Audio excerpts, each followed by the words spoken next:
राधे राधे, नमस्कार दोस्तों, आपका स्वागत है मेरे चैनल में और मेरी आज की वीडियो में।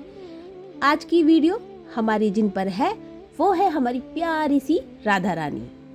हाँ जी, हमारी प्यारी सी राधा रानी जिन्हें श्री जी, लाडली जू के नाम से भी जाना जाता है।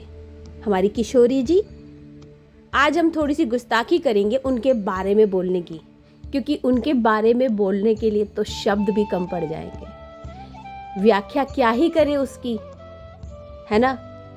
जिनके लिए शब्द ही कम पड़ जाए उनकी क्या ही व्याख्या कर सकते हैं, नहीं व्याख्या कर सकते। पर फिर भी एक छोटी सी गुस्ताखी करेंगे, कोशिश करेंगे उनके बारे में आपको बता पाएँ, जितना मैं उनके बारे में जान पाई हूँ, जितना मैं उनको समझ पाई हूँ और जितना मैंने थोड़ा बहुत सर्च किया तो उसके हिसाब से मैंने ये वीडियो बनाई है।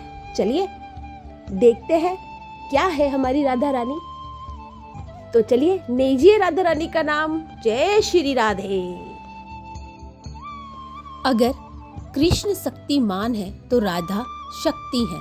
शक्तिमान शक्ति के बिना अस्तित्व नहीं रख सकता।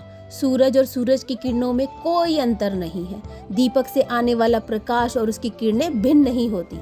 इसी तरह से श्री राधा और श्री कृष्ण में कोई अंतर नहीं है, वे दोनों एक ही है। राधा पूर्ण शक्ति, कृष्ण पूर्ण शक्तिमान, दुई वास्तु वेद ने शास्त्र प्रमाण। ये मैं या कोई और नहीं बता रहा, राधा और कृष्ण एक हैं, ये वैदिक शास्त्र का शब्द है। श्रीमती राधा रानी के अवतरण को राधा अष्टमी के रूप में मनाया जाता है। वृषभानु जी के कोई संतान नहीं थी। एक समय वे नदी के तट के पास तपस्या कर रहे थे। अचानक उन्होंने क्या देखा कि उनकी तरफ एक कमल का फूल जिसमें सैकड़ों पत्तियां हैं, नीले रंग का, उनकी तरफ चला आ रहा है। जब उन्होंने उस कमल के फूल के अंदर झांका तो उन्होंने देखा कि उसके अंदर एक नन्हा सा शिशु, चमकदार स्वप्नील जैसा सुंदर प्यारा सा, ये कोई और नहीं बल्कि हमारी राधा रानी थी। जय जय राधे। कहा जाता है कि नन्ही राधा रानी ने 11 दिन तक अपनी आंखें नहीं खोली थी, जिससे वृषभानु बाबा और कीर्तिदा बहुत परेशान हो गए थे। इसके पीछे भी एक बड़ी प्यारी सी कहानी है, वो मैं आपको सुनाती हूँ। जब कृष्ण पृथ्वी पर उतरने की तैयारी कर रहे थे तो उन्होंने श्रीमती राधा रानी से भी अपने साथ चलने का आग्रह किया। श्रीमती राधा रानी अंदर से कहीं ना कहीं नहीं जाना चाहती थी, क्योंकि वे कृष्ण के अलावा किसी को नहीं देखना चाहती थी। उन्होंने कृष्ण से कहा कि यदि वह पृथ्वी पर गई तो उन्हें कृष्ण के अलावा कई लोगों से मिलना और उन्हें देखना होगा। कृष्ण ने उनसे वादा किया कि जब वह नीचे उतरेगी तो उन सबसे पहले स्वयं कृष्ण को देखेंगी और केवल वही तभी अपनी आंखें खोलेंगी। तो उनकी इस बात को हमारी श्री राधा रानी मान गईं। इसके बाद जैसे ही छोटे से कृष्ण ने उन्हें छुआ, श्रीमती राधा रानी ने अपनी आंखें खोली। इस किस्से से हमें एहसास होता है कि श्रीमती राधा रानी और कृष्ण के बीच का यह प्यार सामान्य नहीं है। राधा रानी ने आंखें खोल दी, मुस्कुराई और जीवन में पहली बार हंसी। अर्थ साफ है, राधा का जीवन कृष्ण से जागृत हुआ है और कृष्ण की लीला राधा के बिना अधूरी थी। अब सबसे गहरा प्रश्न, अगर कृष्ण पूर्ण ब्रह्म थे तो राधा रानी को आने की क्या जरूरत थी? इसका उत्तर साफ है, प्रेम। भगवान सर्वशक्तिमान हो सकते हैं पर वे भक्ति के बिना आनंद नहीं ले सकते। राधा रानी कृष्ण की हृदयदायिनी शक्ति, भक्ति का जीवित स्वरूप और जीवात्मा का आदर्श रूप है। राधा रानी ये सिखाने आई थी कि अगर ईश्वर को पाना है तो ज्ञान नहीं, तप नहीं, बस निष्कपट प्रेम चाहिए। राधा रानी का जीवन कोई राजमहल नहीं था, कोई सिंहासन नहीं था। उनका जीवन तो गायों के बीच, यमुना के किनारे, बांसुरी की धुन में खोया हुआ। उनका प्रेम पाने की चाह नहीं, अधिकार नहीं, विवाह का बंधन नहीं, बल्कि आत्मा का ईश्वर से संवाद। विरह में भी मुस्कान, त्याग में भी पूर्णता। जब कृष्ण मथुरा जा रहे थे तब राधा रानी ने उन्हें रोका नहीं, क्योंकि सच्चा प्रेम रोकता नहीं, मुक्त करता है। राधा रानी हमें यही सिखाती है कि प्रेम को बांधो मत, बल्कि उसे खुला छोड़ दो। अगर वो तुम्हारा है तो तुम तक आ ही जाएगा।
जाते हैं। राधा रानी ज्यादातर मौन रहती है। क्यों? क्योंकि कृष्ण उपदेश है, राधा अनुभव है। जो चीज शब्दों में नहीं समाती वो राधा है। अब ये सवाल तो हर किसी को चुभता है कि इतना प्रेम था तो शादी क्यों नहीं की। ये प्रेम सामाजिक नहीं है, आध्यात्मिक था। शादी में अधिकार आता है। राधा के प्रेम में सिर्फ समर्पण था। अगर विवाह होता तो राधा सिर्फ कृष्ण की पत्नी होती, लेकिन बिना विवाह के वो पूरे ब्रह्मांड की भक्ति की रानी बन गई। जय जय राधे। गोपियां अलग अलग आत्माएं थी, पर राधा रानी उनका केंद्र थी। राधा के बिना गोपियां बिखर जाती, जैसे भक्ति बिना दिशा के। इसीलिए रासलीला में भी कृष्ण बीच में होते हैं, पर रस राधा से ही बहता है। क्या राधा रानी आज भी मौजूद है? हाँ, अगर तुम पूछो कहाँ, तो जवाब है जहाँ प्रेम बिना शर्त हो, जहाँ भक्ति दिखावे के लिए ना हो, जहाँ किसी को पाने की लालसा ना हो, वहाँ राधा रानी आज भी जीवित है। जय जय राधे। राधा रानी हमें सिखाती है सब कुछ होकर भी कुछ ना मांगना, प्रेम में ईगो ना लाना, ईश्वर को मजबूरी नहीं पसंद बनाना, और सबसे भारी बात, भगवान को पाने से पहले भगवान जैसा दिल बनाना। सच बताऊं तो राधा रानी के बारे में पूरा बता पाना तो संभव ही नहीं है। जितना बताओ उतना कम है।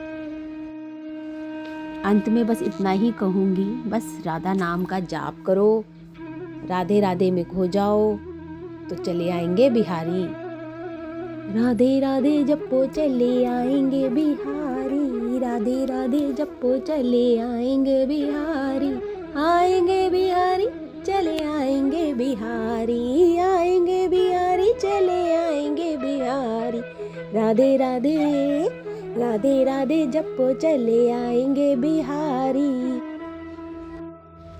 तो अंत में अपनी इस वीडियो में मैं यही कहना चाहूँगी आप लोगों से भी कि राधा रानी अपने प्रेम को आप पर ऐसे बरसाए, अपनी कृपा दृष्टि आप पर बनाए रखे।